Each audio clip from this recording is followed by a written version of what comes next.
Subscribe करें SK YouTuber को और प्रेस करें इस घंटे को ताकि आप देख पाए वीडियो सबसे पहले। जायोत्तान पादस्य सुनीति सुरुचिस्तया सुरुचि प्रेयसी पतिन्युयेतरा यत्सुतो ध्रुवा। राजा उत्तानपाद ने 2 विवाह किया। बड़ी रानी का नाम सुनीति और छोटी का नाम सुरुचि, और दोनों ही पत्नी से एक एक पुत्र हुए। सुरुचि के पुत्र का नाम उत्तम और सुनीति के पुत्र का नाम ध्रुव।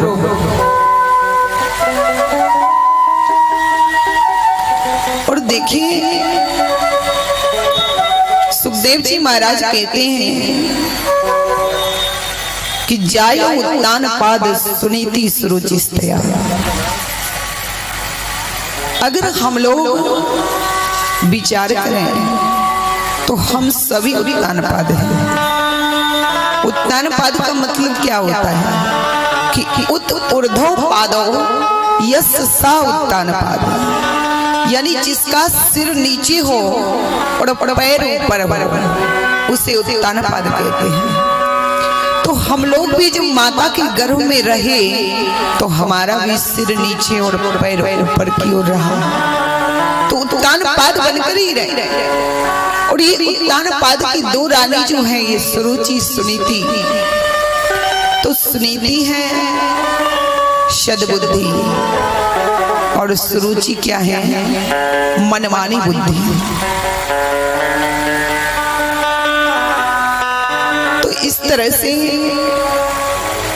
कहते हैं कि राजा उत्तानपाद ने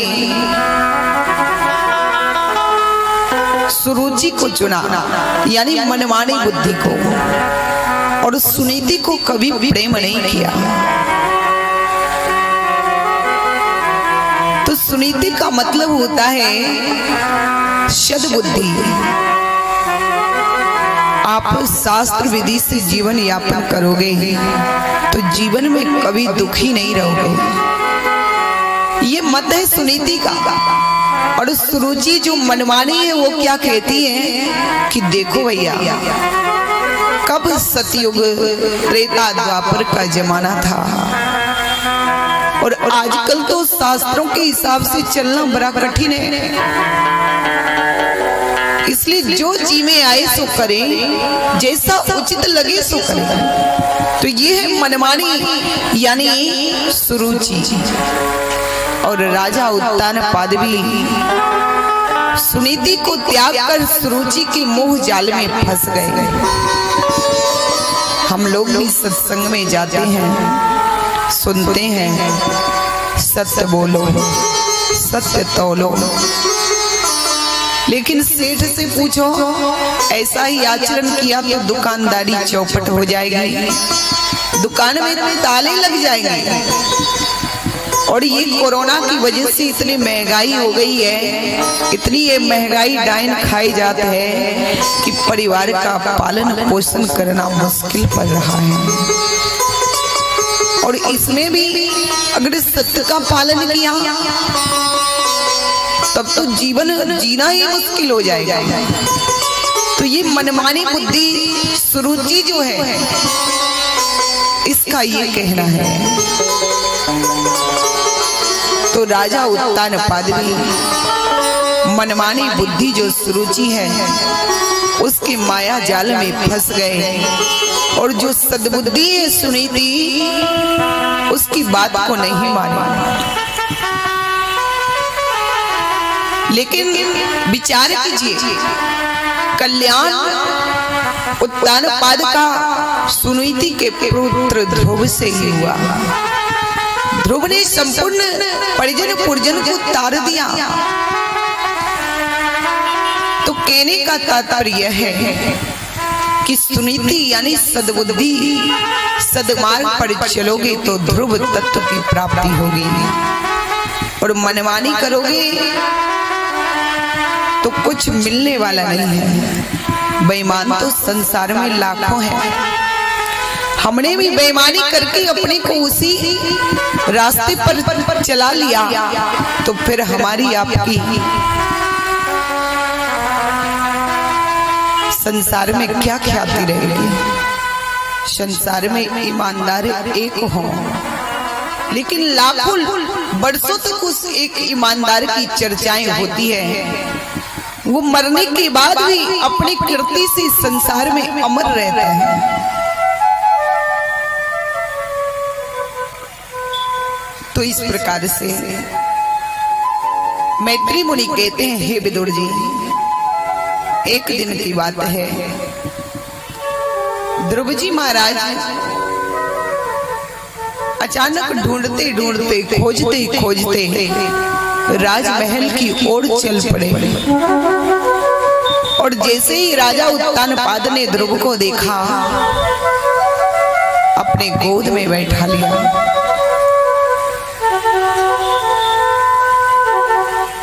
माता सुनीति महल से निकल कर के आई और जैसे ही देखती हैं कि गोद में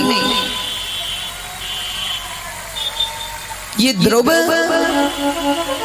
मेरी सौत का पुत्र बैठा है, तो हाथ पकड़कर नीचे उतार दिया। कहा, ए बेटा ध्रुव, तुम्हारी ये हिम्मत कैसे हुई? सिंहासन पर बैठने की तुम्हारी हिम्मत कैसे हुई? कहा, माँ, मैं सिंहासन पर क्यों नहीं बैठ सकता? सुरुचि बोली, क्योंकि तू मेरा पुत्र नहीं है, इसलिए सिंहासन पर नहीं बैठ सकता। ध्रुव जी बोले, माँ, अगर मैं सिंहासन पर नहीं बैठ सकता तो मुझे सिंहासन पर बैठने के लिए क्या करना पड़ेगा, ये तो बताओ। सुरुचि माता कहने लगी, देख बेटा, अगर तुम्हें राज सिंहासन पर बैठना है तो पहले भगवान की तपस्या करना, और तेरी तपस्या से जब भगवान प्रसन्न होकर तुम्हें वरदान मांगने के लिए कहे, तो तुम ईश्वर से कहना कि हे प्रभु, मेरा जन्म सुरुचि माता के गर्भ से हो, और जब तुम मेरा बेटा बनेगा तब तुम्हें ये राज सिंहासन प्राप्त होगी।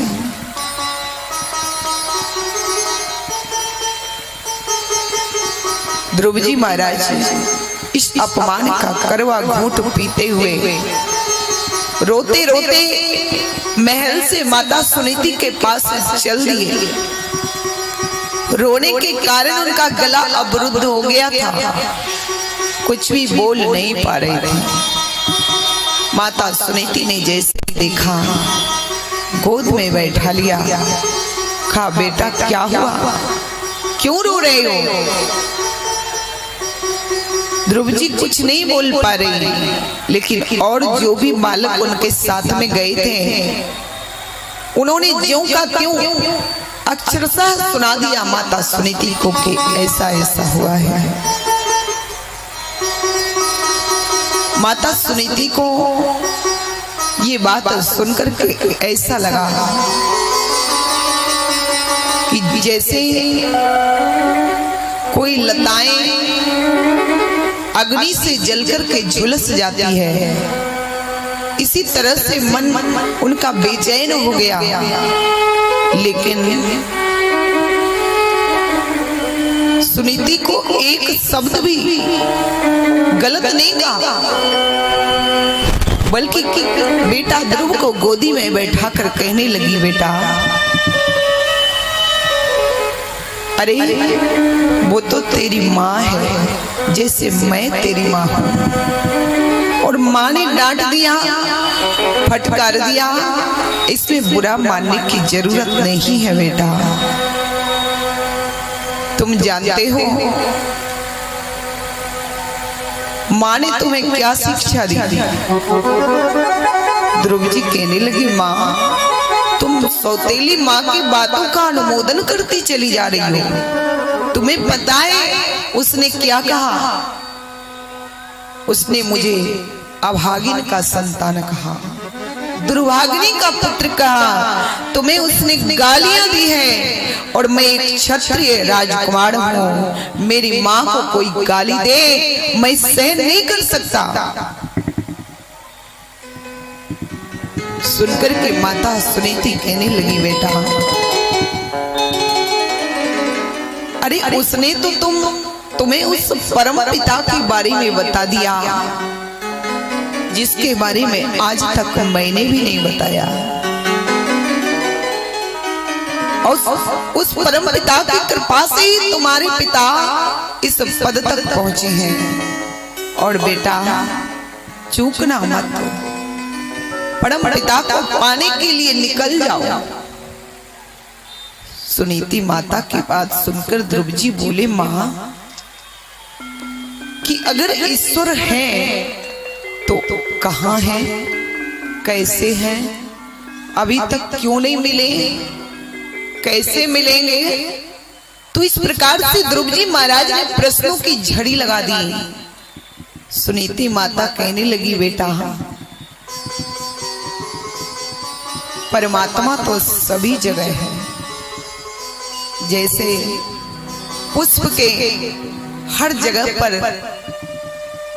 सुगंध है लेकिन हमें दिखाई नहीं देती, तिल के अणु अणु में तेल है लेकिन हमें दिखाई नहीं देता, काष्ठ के हर अवयव में अग्नि है लेकिन हमें दिखाई नहीं देती। और इसी तरह से दूध के हर अंग में घृत छुपा है लेकिन हमें दिखाई नहीं देता। और दिखाई कब देता है? माताएं जानती हैं कि जब हम दूध को जमाएंगे, दही बनाएंगे, उसके बाद दही बनाकर कि उसका मंथन करेंगे तब घृत निकल आता है। तो इसी तरह से सुरुचि माता कहती है कि वो परमात्मा सभी जगह व्याप्त है, लेकिन जब मन पवित्र होगा, स्वच्छ होगा, अंतरात्मा से उन्हें पुकारेंगे तो वो कहीं ना कहीं से प्रकट हो जाते हैं। कि हरि व्यापक सर्वत्र समाना, हरि व्यापक सर्वत्र समाना, हरि व्यापक सर्वत्र समाना।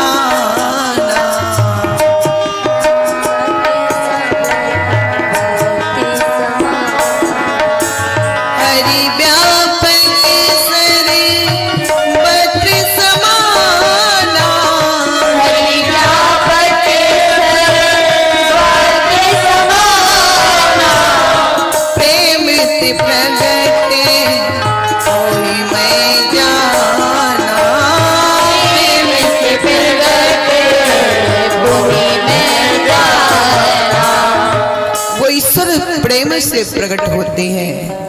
आप पुकारो, मन में विश्वास रखो, अंतरात्मा को शुद्ध बनाओ, वो ईश्वर कहीं ना कहीं से प्रकट हो जाते हैं। ध्रुव जी महाराज माता की बात को सुनकर उस परम पिता को पाने के लिए निकल पड़े। चलते जा रहे हैं, घनघोर जंगल में पहुंच गए, ढूंढ रहे हैं कि ईश्वर कहाँ है।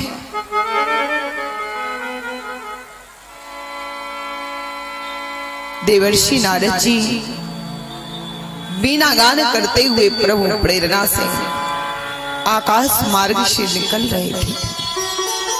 देखा कि ये 5 वर्ष का बालक केवल सौतेली माँ की व्यंग मानव को सुनकर परमात्मा को पाने के लिए निकल पड़ा है। देखें इसका वैराग्य किस स्तर का है। क्योंकि देखिए संसार में मरकट वैरागी ज्यादा होते हैं। घर में हुई खटपट तो चल बाबा के मठ पर, घर में थोड़ा खटपट हुआ नहीं, कहते हैं देखो हम तो भैया अब चले चित्रकूट, अब यहाँ रहने वाले नहीं है। और बोरिया बिस्तर बांध के जैसे ही स्टेशन पर पहुंचे तो गाड़ी आने में लेट थी। उधेर बोल लगा, मन में विचार करने लगी, वो मेरा पोता पप्पू मेरे बिना ना सोता है ना जगता है, अगर चले जाएंगे तो कैसे रहेगा, क्योंकि मूलधन से ब्याज ज्यादा प्यारा होता है। तो जैसे ही याद सताने लगी तो लौट पड़े। तो ये मरकट जैसा बैराग कभी इस डाली पर कभी उस डाली पर, मरकट बैरागी ज्यादा मिलते हैं। तो इसलिए नारद जी सोच रहे कि देखे तो इस बालक का बैराग किस स्तर का है। और देखिए जब भगवान की कृपा होती है ना तभी संत मिलते हैं।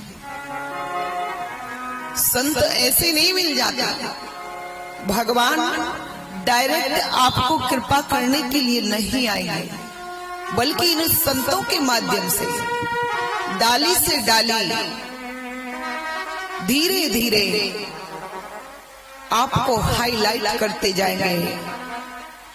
महात्मा, अमलात्मा, विमलात्मा, कमलात्मा, इसके बाद परमात्मा, ईश्वर तक जीव पहुंच जाता है। नारद जी महाराज ऐसे नहीं आए, बल्कि प्रभु ने ही उनको प्रेरणा करके भेजा है। कहते हैं बाबा कि अब मोहे अब मोहे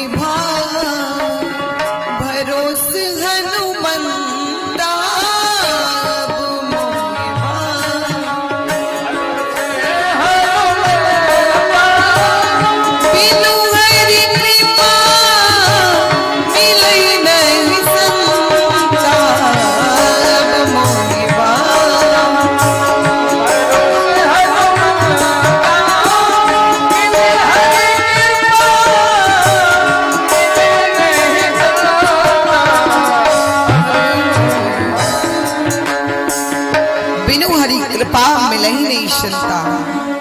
बिना ईश्वर की कृपा से संत नहीं मिलते हैं।